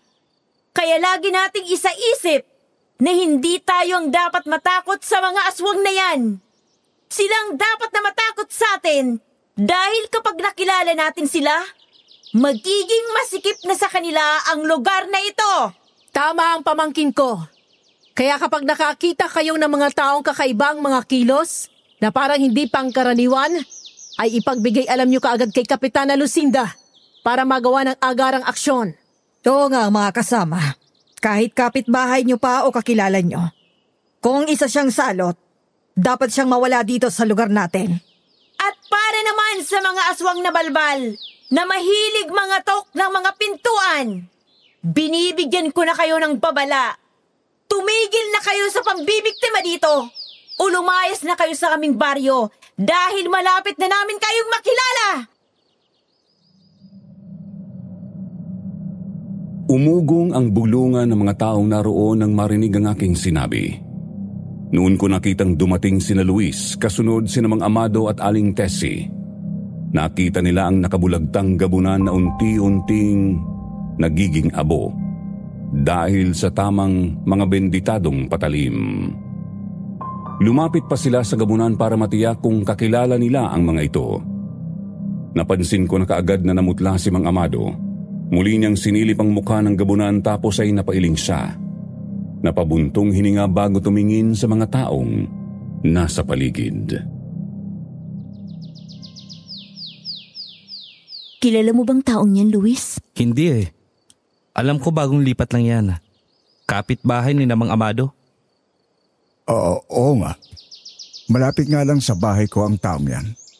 Isa pala siyang aswang. Mabuti na lang at napatay na siya. Si Maribel at ang tiyahin niyang naging daan para mahulit mapatay ang gabunan na yan. Kung ganon ay wala nang dapat ipangambang mga tao dito. Salamat at sa pagbabalik ni Maribel ay nakaganti na siya sa pumatay sa kapatid niya. Hindi pa tapos, Aling Tessie. Meron pa pong isa. Ang aswang na balbal na kumakain ng mga patay. Malapit na namin siyang makilala. Unti-unti nang sisikip ang mundo niya. Totoo bang sinasabi mo, Maribel? Kung gano'n ay maganda yan para magkaisa tayong lahat. Para hulihin at patayin ang balbal na yon. Oo, Mang Amado. Kaya kung naririnig ako ng balbal, 2 bagay lang ang pagpipilian niya. Umalis siya sa baryong to o mamamatay siya sa kamay ng mga taong baryo. May naisip na akong paraan. Sige, gawin mo ang iniisip mo, Maribel. Maaasahan niyo ang suporta namin. Maraming salamat po sa inyo. Siya nga pala, Kapitana Lucinda. Hindi ba malapit na ang pista dito sa atin? Ano ba ang plano niyong gawin para mabigyan naman ng kasiyahan ang ating mga kababaryo? Oo, Mang Amado. Gusto ko sanang magkaroon ng mga palaro sa araw na iyon. Sige, Kapitana Lucinda. Napag-usapan namin ni Tessie na kami na ang sasagot sa mga papremyo. Siya nga naman, Kapitana. Kung magkano ang perang magiging premyo ay sasagutin na namin. Ayos ba yon? Abay, maganda nga yun. Natuwa ang lahat ng mga naroon sa sinabi ni Aling Tessie at Mang Amado. Ang usapan tungkol sa pagtugi sa aswang na balbal ay natabunan na ng usapan tungkol sa mangyayaring palaro sa araw ng kapistahan ng baryo. Kaya naisipan na namin ni Aling Edna na umuwi sa aming bahay at iluto na ang binili naming isda. Nang makaluto ako at makakain kami ay lumabas ulit ng bahay si Aling Edna. Pinagmasdan ang paligid ng aming bahay. Umikot siya pati sa likuran. Nakita niya sa gawing harapan lang ng bahay ang may bakod. Ang gawing likuran at tagiliran ng aming bahay ay maraming punong kahoy at saging. Medyo malayo ang kapitbahay namin. Mamaya, pagkalat ng dilim, taniman natin ng mga bitag ang paligid ng bahay. Ngayong nakapatay na tayo ng isa sa kanilang kalahi, Tiyak na babawi ang mga yon. Kilala nila tayo. Pero hindi natin kilala ang kalaban kaya kailangan natin mag-ingat. Nakarating kaya sa mga balbal ang babala ko na may paghamon? Ugali ng mga aswang na kapag meron kang utang, hindi sila titigil hanggat hindi sila nakakaganti. Kung isa sa mga taong naroon ang balbal, tiyak na sa mga oras na ito, nagpaplano na siya ng gagawin sa atin. Mabuti na rin ang ganun, Aling Edna, para madali kong makaharap ang kumain sa aking kapatid. Maribel, iwasan mo din ang masyadong mapusok. Kasi ang isang pagkakamali mo, maaari ka mapahamak. Kailangan mo pa rin maging mautak. Pasensya ka na, Aling Edna. Minsan kasi nakakalimutan ko ng maging mahinahon. Ngayon nakabalik na ako dito at naaalala ang aking kapatid. Tandaan mo palagi, sa kahit na anong labanan, utak ang kailangan. Walang kwentang yung lakas kung wala kang diskarte. Mabilis ang naging paglipas ng mga oras. Nang magsimula ng kumalat ang dilim ay kumilos na rin kami ni Aling Edna. Sa likod bahay kami nagpunta. Sa pagitan ng dalawang malaking punong kahoy namin inilatag ang bilog na bakal na bitag. Itinali namin sa puno ang kadenang yun. Kumuha kami ng mga tuyong dahon at tinakpan yun. Pati ang kadena ay tinabunan namin ng tuyong dahon. Naglagay din kami sa sagingan ng ganoong pitag. Sa tapat ng bintana ng bahay ay nagbasag kami ni Aling Edna ng mga bote. Hinaluan namin yon ng mga pinutol na barbed wire na nakaumang ang matutulis na talim. Ang loob naman ng bahay ay nilagyan namin ng bawang ang mga bintana at sinabitan ng mga kawil. Malaking tulong ang bitag sa paligid kasi malalaman natin kung merong kalaban, makakapaghanda pa tayo. Pero ang pintuan ng bahay na madalas na kinakatok ng mga aswang, wala tayong nilagay dun. Madali lang yan. O di ba maraming kang biniling asin? Kumuha ka ng tabo, tapos lagyan mo ng tali at ibibitin natin sa ibabaw ng pintuan. Kapag may kumatok sa pintuan, hahatakin natin ang tali. Kapag nasabuyan siya ng asin at nasaktan, tiyak na isa yung aswang. Talagang kayo nga ang albularyong bitak. Ang galing mo talagang gumawa ng mga ganyang pamamaraan, Aling Edna. Nabola ka pa. O ay na bang niluto mo para sa hapunan natin? Marami pa po tayong natirang inadobong tilapia kaninang tanghali. Ipapainit ko na lang yun. Sandali lang. Merong kumakatok, Aling Edna. Huwag kang basta magbubukas ng pintuan. Silipin muna natin sa siwang. Maribel, Aling Edna, si Luis to. Si Luis, Aling Edna. Kasama rin yung mga taong baryo. Nagro-ronda yata sila. Sige, buksan mo na. Luis, bakit gabi na napasugod ka pa dito? Nagro-ronda kasi kami tapos nang mapagawi kami dito ay napansin namin na mayroong tumakbo papalayo. Hindi lang namin matiyak kung tao ba yun o hayop kasi medyo madilim eh. Tinitiyak ko lang kung ayos lang ba kayo rito. Maayos naman kami dito, Luis. Ikaw ang mag-iingat kasi ikaw ang nasa labas at nagro-ronda pa. Oo nga naman, Luis. O ay baka gusto mong pumasok muna. Huwag na po, Aling Edna. Hindi na rin po kami magtatagal at tiniyak ko lang kung maayos ang lagay niyo dito. Nang makaalis na sina Luis ay kaagad kong isinara ang pintuan ng bahay. Nagtungo kami ni Aling Edna sa kusina at sumilip kami sa butas ng dingding na sinadya naming gawin para makita namin ang mga inilagay na bitag doon. Naalarma kami sa sinabi ni Luis na mayroon silang nakita na umaaligid sa aming bahay. Wala naman kaming nakita ni Aling Edna kaya itinuloy ko na ang paghahanda ng aming hapunan. Sabay na kaming kumain. Makalipas ang mahabang oras ay nakaramdam kami ng antok kaya nahiga na kami sa magkabilang papag. Naging tahimik naman ang buong magdamag sa amin. Sa mga sumunod na araw ay natahimik na ang baryo kaya inisip namin na baka natakot na ang balbal at umalis na sa baryo. Itinago na namin ang mga gamit namin hanggang sa sumapit ang kapistahan.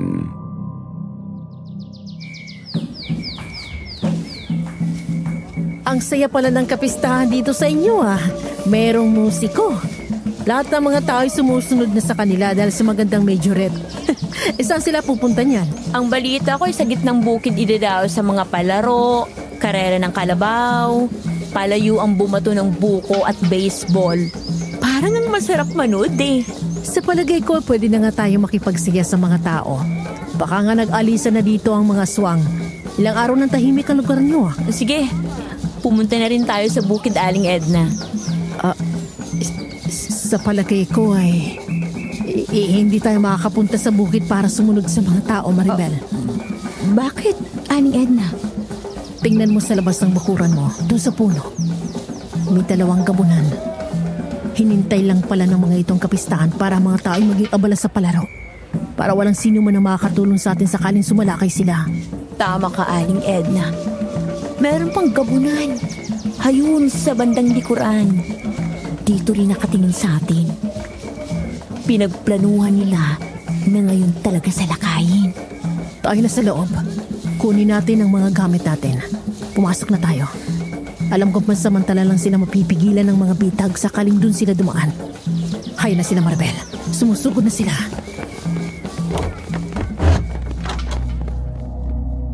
Nang makapasok kami ni Aling Edna sa bahay ay narinig namin ang malalakas na angil ng mga gabunan. Binalya ng mga iyon ang pintuan kaya nagmamadali kami ni Aling Edna na kinuha sa parador ang mga itak at patalim. Ilang pagbalya pa ng unang gabunan na nakalapit sa aming bahay ay nawasak ang pintuan pero kasabay naman yon ay ang pagbuhos ng asin na nakalagay sa tabo. Naramdaman yon ng gabunan kaya tumingala. Ang mga butil ng asin naman ay tumama sa mga mata nito at sa mukha. Mayroon ding pumasok sa loob ng bibig kaya napatras yun. Galit na galit. Yun naman ang pagkakataong nakuha na ni Aling Edna ang itak kaya nang muling magtangka ang gabunan na pumasok ay kaagad na tinaga ni Aling Edna. Naputol ang kamay niyon. Umatras siya. Talaman niya na hindi basta ordinaryong itak ang hawak natin. Makiramdam ka sa paligid. Sige, dito ako sa gawing kusina. Talasan mo ang pakiramdam mo, Maribel. Desperado na mga to na maiganti ang kanilang kalahing napatay natin. Kung ganon, pareho pala kami na nararamdaman ni Aling Edna. Desperado na rin akong maiganti sa kanilang kapatid ko. Hindi ko akalain na madali natin silang makakaharap. Tama lang talaga na bigyan sila ng babala. Tama ka nga. Paghamon yun sa kanila. Kaya nga lang, malalakas na aswang ang kagaya nila. Ibuhos mo ng lahat ng kakayahan at natutunan mo sa akin, Maribel. Patnubayan tayo ng Diyos. Sige! Pumasok kayo at harapin ang iyong katapusan! Pasok, halimaw! Nang mawasak nga ang dingding sa parte ng kusina ay nakita ko na nakatayo sa labas ang gabunan. Nanlilisik ang mga mata niya habang nakatingin sa akin. Hindi naman ako nagpakita ng kahinaan.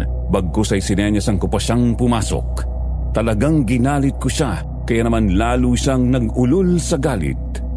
Muling sumalakay at winasak ang dingding doon kaya napaatras ako. Kakaiba ang gabunan na ito. Hindi sa basta-basta sumusugod. Humahanap din siya ng magandang tiyempo. Nang mapansin ko ang kaserola na mayroon pang laman na mainit na tubig ay kaagad kong dinampot at isinaboy sa kanya. Tumama ang kumukulong tubig sa mukha ng gamunan kaya nataranta yun. Tinadyakan ko siya kaya tumalsik palabas ng bahay. Nagulat ako saglit dahil nakita ko na mayroon pang isang babaeng gabunan na nasa di kalayuan.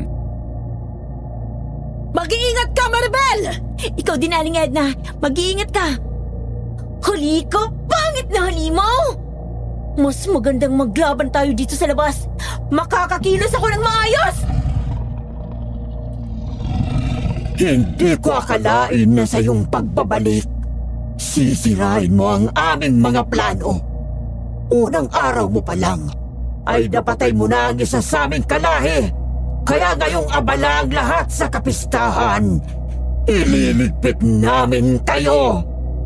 Huwag kang mag-alala. Kapag napatay ko ng isang to, ikaw naman ang haharapin ko. Alam kong ikaw ang pumatay sa aking kapatid. Hindi ko makakalimutan ang itsura mo! Ang yapang mo! Naisahan mo lang ang isa sa aking kalahi? Akala mo ang lahat ng kagaya namin ay makakaya mo ng patayin? Isa kang hangal! Iyaking babae! Ganun ba? Makikita mo ngayon kung paano nagbago ang isang iyaking babae na kagaya ko. Humanda ka, halimaw! Tapusin mo na ang hangal na babaeng yan! Sinalubong ko ang gabunan. Nang dambahin niya ako ay kaagad akong umiwas kaya nainisyon. Nang muli siyang sumugod ay napaatras ako sa dingding. Puro ilag ang aking ginawa kaya ang matutulis na kuko ng gabunan ay sa dingding tumatama. Galit na galit siya. Akala niya ay hindi ako lumalaban.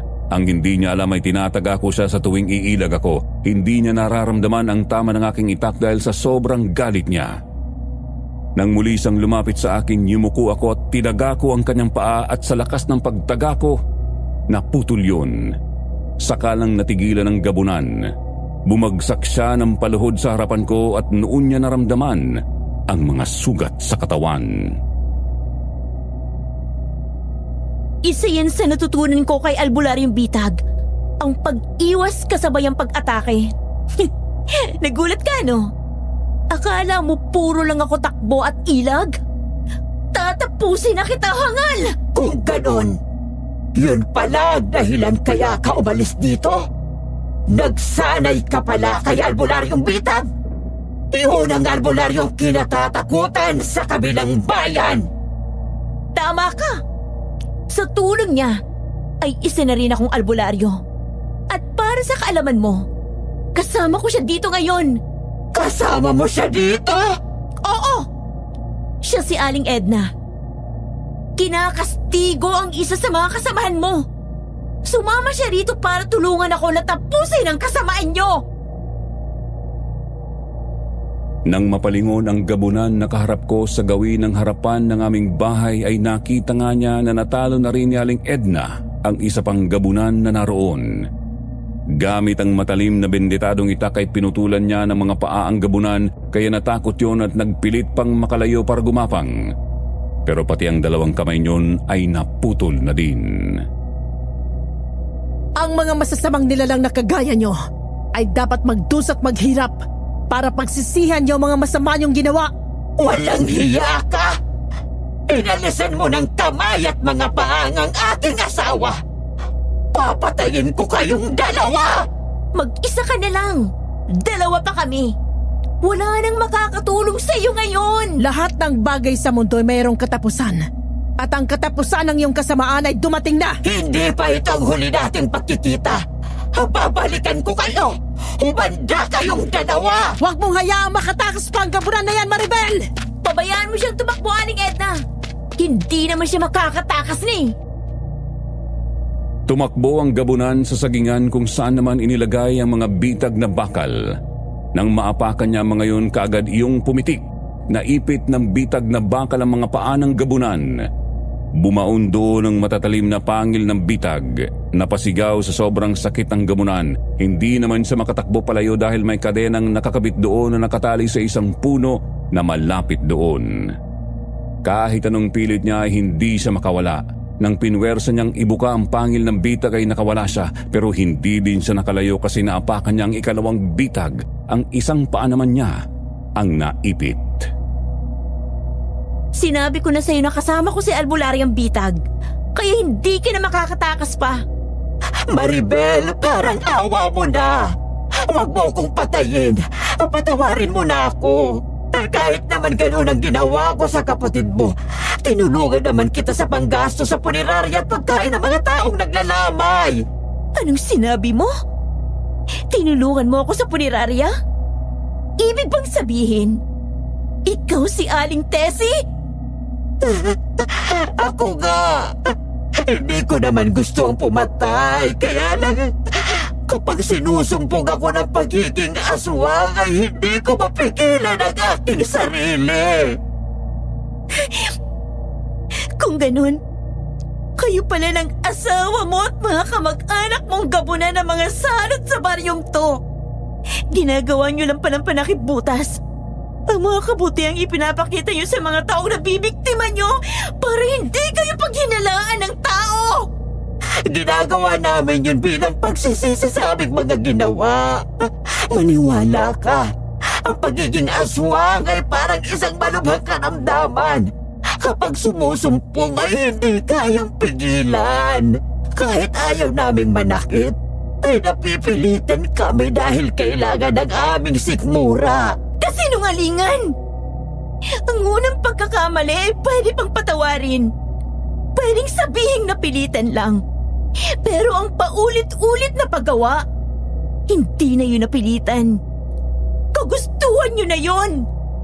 Mga kampon kayo ng dyablo! Hindi ko alam na kumukuha lang pala ng tiyempo si Aling Tessie. Nang pahirin ko ang aking luhay, nagawa niya akong dambahin dahil malapit lang ako sa kanya. Pero bago niya ako makagat ay hinablot na siya ni Luis na kadarating lang. Nakita niya ang nangyari kaya madali siyang kumilos. Tinatak niya palayo sa akin si Aling Tessie. Itinulak palayo. Napatumba siya ng mabatak ang kadenang nakatali sa bitag. Nagkamali na akong minsan nang pabayaan ko si Maribel. Pinagsisisihan ko na yun. Kaya ngayon ay hindi na ako papayag na mayroon pang mananakit sa kanya. Tatapusin kita, Alimaw! Ikaw ang una kong papatayin! Bes! Ang sibat ko ang tikman mo! Ah! Ingat ka, Luis! Walang pwedeng manakit sa babaeng mahal ko!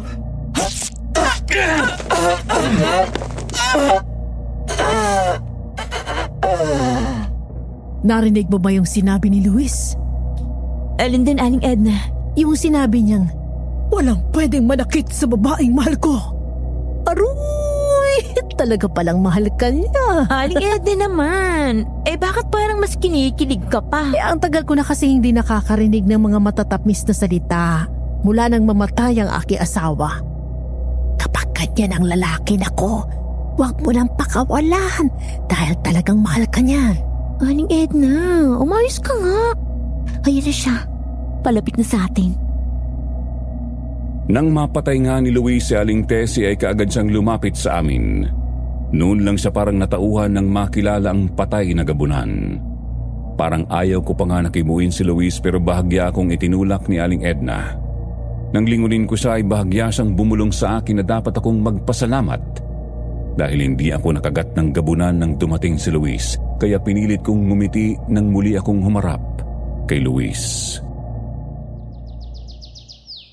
Maraming salamat sa ginawa mo, Luis. Kung hindi ka dumating, baka nakagat na ako ng gabunan na si Aling Tessie. Sila pala ng kanyang asawa at mga kamag-anak nila ang mga gamunan na nangangatok sa mga pintuan para pumatay. Ang sasama nila. Kunwari ay magpapakita ng mabuti. Sila naman palang dahilan ng kaguluhan dito. Bakit nga pala nandito? Nagsisimula na kasi mga palaro doon sa gitnang bukid. Naisip ko na puntahan ka at ayain pero ganito ang inabutan ko. Sinamantala nila nakatuon ang atensyon ng lahat sa palaro kaya sumalakay dito. Alam nila na walang makakatulong sa amin. Mabuti na lang naturuan ko na kung paano lumaban si Maribel. Sa palagay ko naman, ngayong patay na rin ang mga gabunan, ay matatahimik na ang ating lugar. Kung sila nga ang kumakatok at pumapatay, sino naman ang mga aswang na balbal dito sa inyong lugar? Yun nga din ang kanina pa nagumugulo sa isip ko Palagay ko, masasagot ang tanong natin ng gabunan na pinutulan mo ng paa at kamay, Aling Edna. Sa palagay ko nga'y tama ka. Halika nga at paaminin natin ang walang hiyang yun. Binalikan nga namin ang asawa ni Aling Tessie. Noong una ay mahinahon pa ang naging pagtatanong sa kanya ni Aling Edna. Pero nang hindi siya nagsabi ng totoo ay pinahirapan namin siya. Pero sabi nga ay hindi basta-basta mapapaamin ang mga kagaya niya. Kaya kumuha na si Luis ng gas at binuhusan siya. Dahil sa takot na masunog ay umabin din siya sa amin.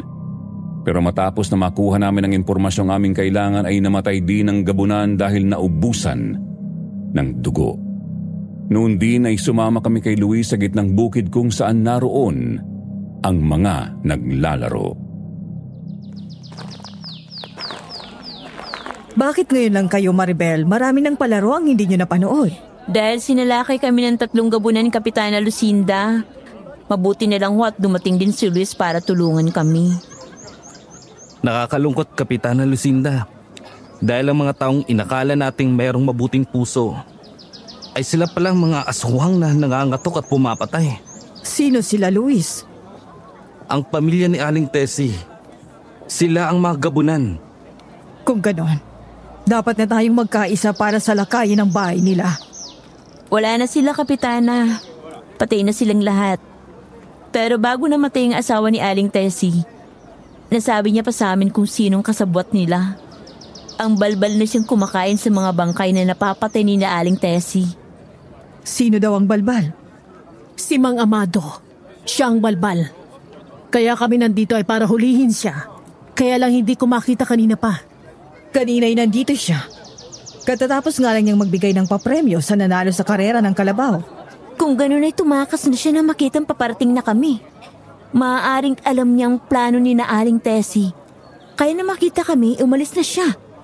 Alam niya na nabigo ang mga kasabot niya. Huwag na tayo mag-asaya ng panahon pa, Kapitana Lucinda.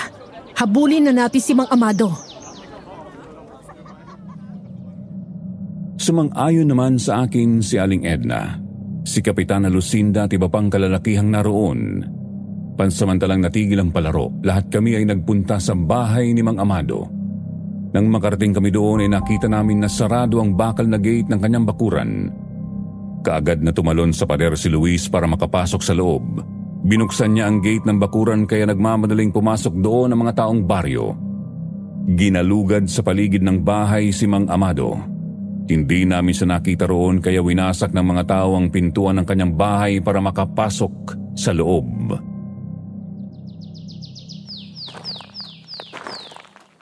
Malaki pa lang bahay ng Mang Amado ha. Maghiwa-hiwalay tayo. Galugarin ang bawat sulok ng bahay. Mga kasama, sumama ang isa sa akin. Sa ikalawang palapag tayo. Sa akin sumamang iba. Sa bandang kusina tayo. Sige po. Tama. Sa bodega naman kami maghahanap. Sige, sasama ako kay Maribel. Talasan yung mga mata niyo dahil mabilis kumilos ang balbal. Sumasabay siya sa hangin.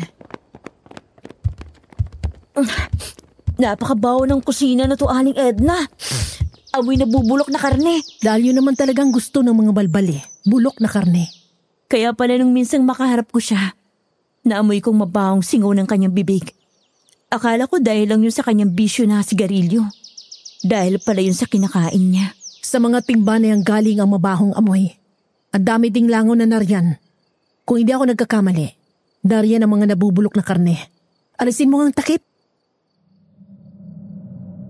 Tinakpan ko ang aking ilong. Gamit ang hawak kong itakay, inangat ko ang takip ng malalaking timba kung saan nakita namin doon ang mga nabubulok na karne ng tao. Naroon pa nga ang isang ulo na inuuod pa. Hindi ko matagalan ang naamoy ko at nakikita. Pakiramdam ko ay babaliktad na ang aking sikmura kaya tumakbo ako palabas ng bahay at doon ako sumuka. Doon na ako sinundan ni Aling Edna. Hinimas niya ang aking likod.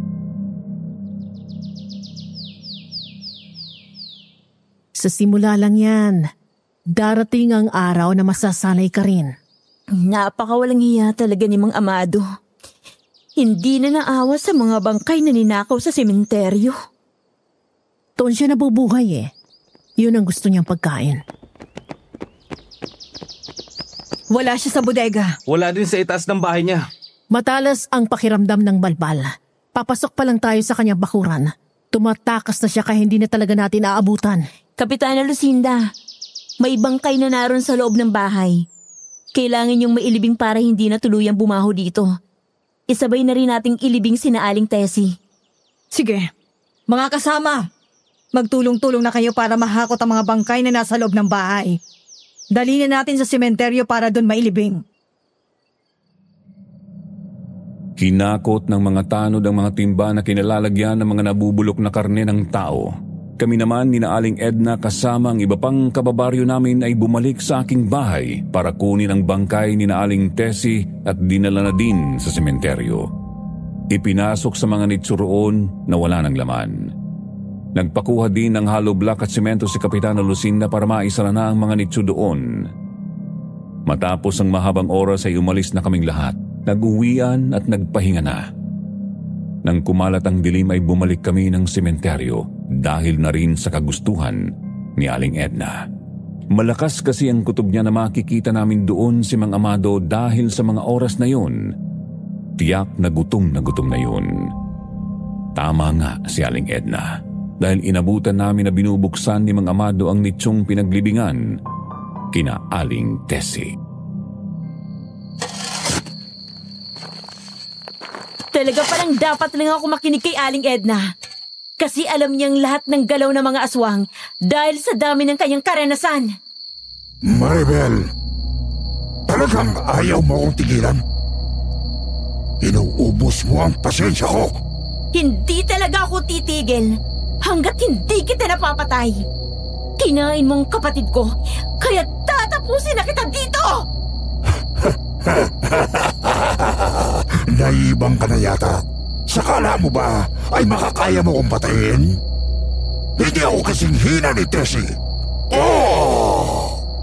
Ang kamatayan mo ang magiging katuparan ng pangako ko sa aking kapatid. Kaya humanda ka! Mabagal ka! Bago pa ako makalapit kay Mang Amado ay nakalayo na siya sa akin.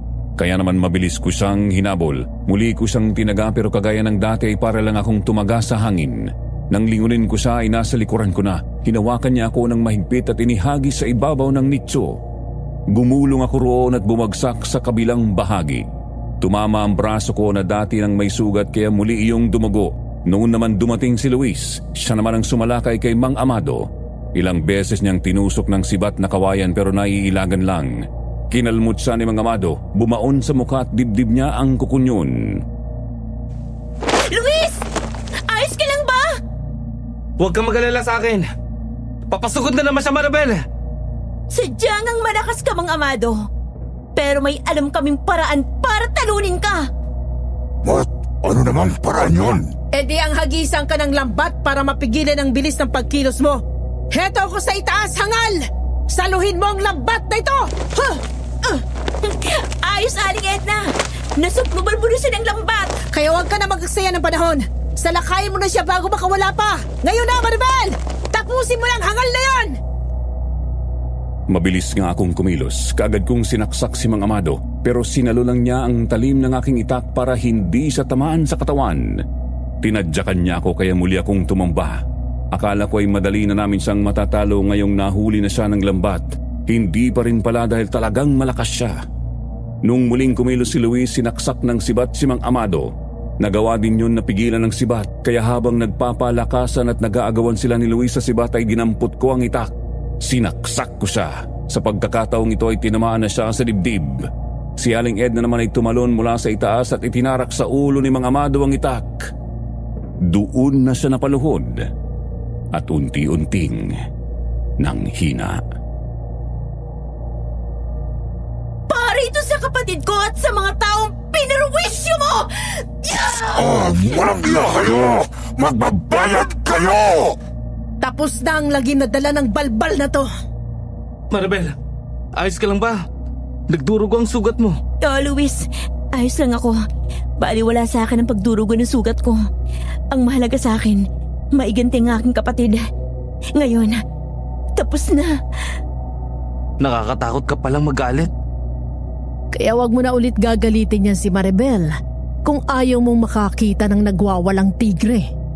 Ay, hindi ko naman po talaga siya gagalitin. Mamahalin pwede pa. Yun ay kung bibigyan niya pa ako ng pagkakataon.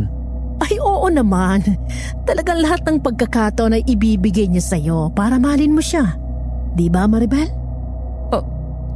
Oo naman. Kasi ngayon ko napatunayan na matapang ka rin pala at hindi mo na ako iiwan sa oras ng laban.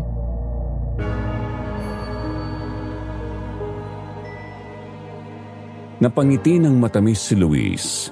Matapos nyon ay umalis na kami sa lugar na yon. Nang umuwi sa kanyang bayan si Aling Edna ay sumama na ako sa kanya. Kasi pareho naman kaming nag-iisa na sa buhay. Nangako ako na hindi ko siya iiwanan at sasamahan kahit tumanda pa siya. Si Luis naman ay nagpatuloy sa panliligaw sa akin kaya tinanggap ko na rin ang pag-ibig niya. Nagpakasal kami at namuhay ng masaya sa isang lugar kasama si Aling Edna na di nagtagal ay tinawag ko ng Tia Edna at itinuring na kadugo. At yan po ang aking naging buhay, Sir Jupiter. Sana po mapili ninyo ang aking kwento para mailabas sa inyong channel at mapakinggan naman ng ating mga kababayan. At sa mga giliw kong listeners, kung nagustuhan po ninyo ang kwento ng buhay at pag-ibig ko, mag-iwan lang po ng comment sa ibaba. Maraming salamat po sa inyong lahat.